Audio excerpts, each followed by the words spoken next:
Morning, everyone. It's about 8:30. I have to be at Cromwell Road, which is where Kappa is, by like 9:30 to get on this bus tour and make sure I get a good seat. So I'm leaving a little bit early. Yesterday's vlog, I don't really know how I ended up with so much footage, but I did. I got to the 15-minute mark, which is the upload limit for my account on YouTube, right? And I still had a couple clips to edit in, so I had to take some stuff out that just was sort of random. It was kind of interesting. I didn't think I'd filmed like at all yesterday because I woke up late and then, I just sort of went walking around downtown London, but evidently I did because it's the longest video I've had to upload yet, so it's uploading now. It'll be up at some point. So it's one all our natural history is, and it's a fine example of something which is going to pass you any exam. It's a fine example of constructional polychromy, which is a great phrase and actually just means multicoloured building. Let's do sales here. I know, isn't that unfair? And here on the left hand side is one of the most expensive pieces of property. It's called Number 1 Hyde Park, and it is basically the penthouse is on sale for 100 million. Now I'm saying it's on sale, it's been on sale for some time because they haven't managed to sell it yet. Number 1 London. So you write a letter to Number 1 London. It's actually the house of the Duke of Wellington. Oh, really? But very virile. He had to shave twice a day. He was a bit keen on women. It should be going down Shaftesbury Avenue rather than having its bottom pointed. This is kind of our equivalent of Times Square. It's had signs here, neon signs and things like that, since neon was invented. 1911 was the first one went up. And it really is sort of the centre of London. If you're going to meet someone, you can near enough say, meet you in Piccadilly. And you sit on the steps until they turn up. Now I should point out, when it comes to the British idea of sport, we don't think we're going to win anything, ever. And we're really rather surprised when we do. We just invent the games and then farm them out to the world for everyone else to beat us at. That's kind of the idea. So we're really kind of shocked that we've done rather well. Because we're a little country. There's only about almost 60 million of us, not quite. And we're tiny as well. You're never more than 2 hours, 15 minutes from the sea, driving, no matter where you are. We really are that small as a country. So to produce 29 medalists and come third on the table is slightly amazing. And we've got golden post boxes painted for the gold medal winners. So if you get a golden post box in where you live, you mean you've got a gold medal winner living there. I've got one at the end of my street.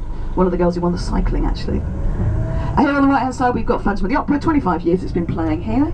It's a little bit tired at the moment. It hasn't had a cast change for a little while and probably needs one. These statues permanently on this square, and then we have this plinth here which is empty. So every single year we have something different going on it. So at the moment it's this boy on a rocking horse, which is meant to be sort of playful and make people smile. The next one is rather controversial and is, in fact, an enormously large blue cock. It's a rooster. Shame on you. It's a rooster. Yeah, so we're all looking forward to be able to go past and say, look at that massive cock standing there. It's going to be really, really good. And that's not coming on until next year.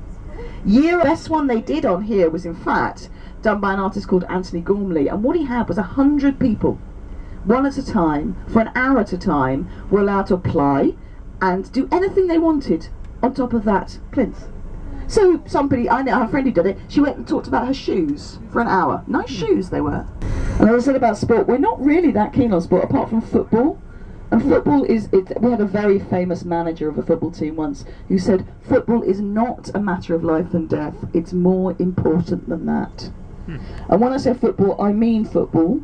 You play American football. It's not soccer. And it is a religion.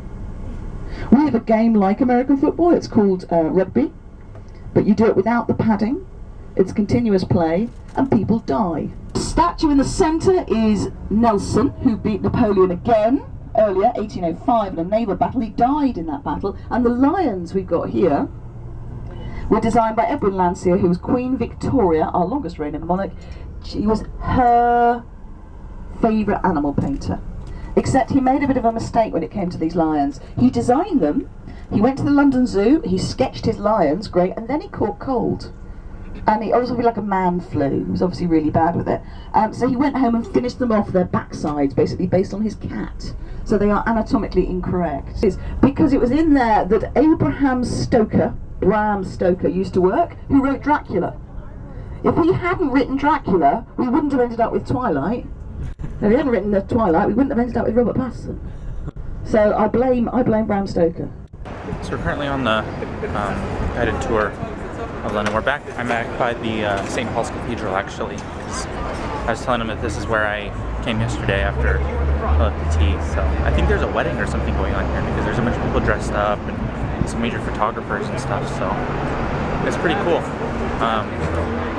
Apparently I lucked out because normally you have to pay like 14 pounds to get in, but I lucked out because it was apparently open for free. So apparently you can go up there, and there's this thing called the Whispering Gallery, so I might go and see where if you whisper against one of the walls, the person on the other side of the entire dome can still see, or like can still hear you perfectly clear. So I might go up there and see maybe sometime this week, or I don't know, at some point. It's still there. You can do Jack the Ripper walking tours. It must be said, it's our favourite dish in the United Kingdom. They used to say fish and chips. This is so not true. Fish and chips? No. We have fish and chips probably twice a year. We have curry on average twice a week. Built by a man named Gundulf, actually not Gandalf, but Gundulf. He wanted to build cathedrals, but he had to build this first. It was built here, just on the edge of the city of London, basically to tell us Londoners that William the Conqueror was here to stay, and we better believe it. Got out on the south bank.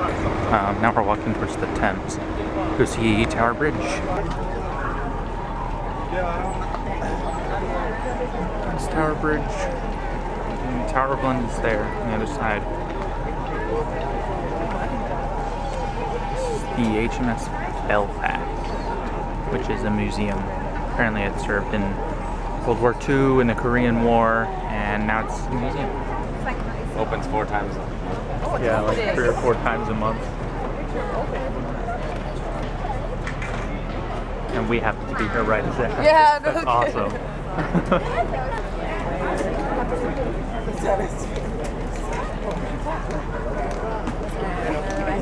Apparently that's why it's opening. Giant sailboat. It really is a fantastic thing. So basically you just have to break your legs, get a room with a view, and you can look across the best view in London.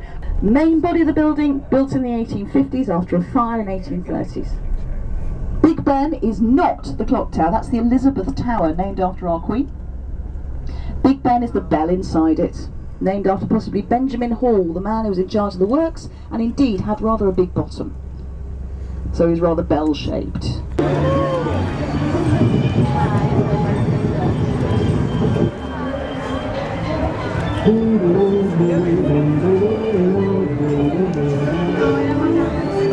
This is the London Thames Festival.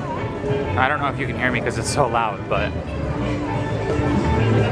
there's stuff everywhere. There's all these street performers and just all sorts of cool stuff.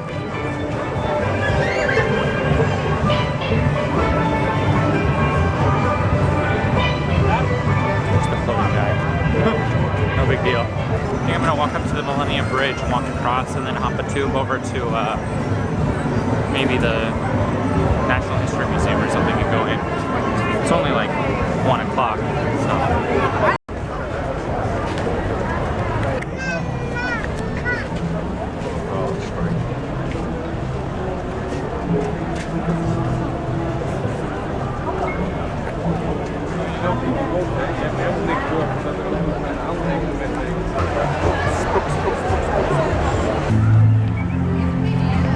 Parkour.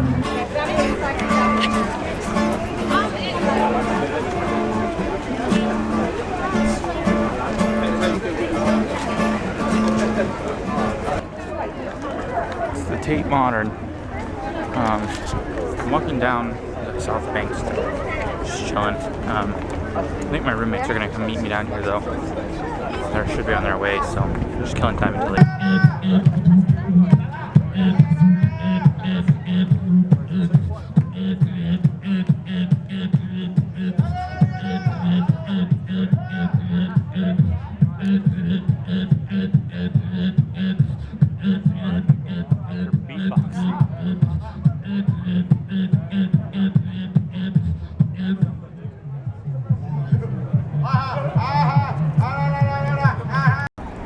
in front of the Tate Modern now.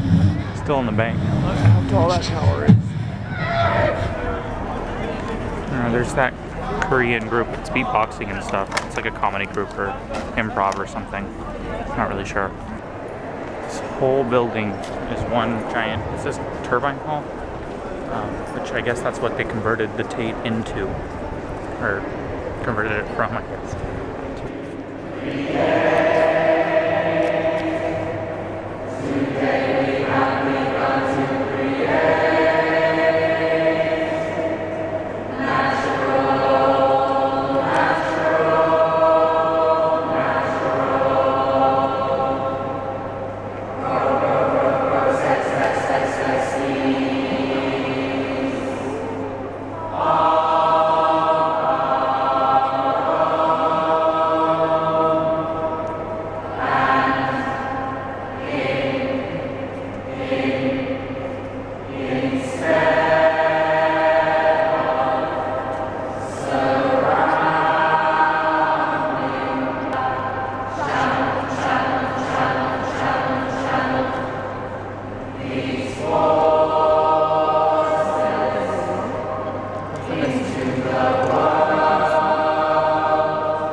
Going out onto Millennium Bridge.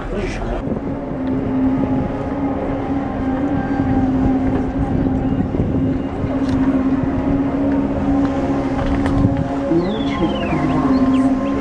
Watch the always on its pedestal. Sink or rise. We're on top of the roof of this building, shopping center sort of thing.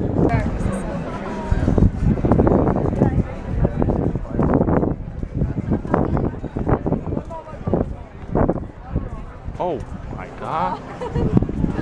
1, 2, 3. Tower of London. It's pretty awesome. On Tower Bridge. That's a shard.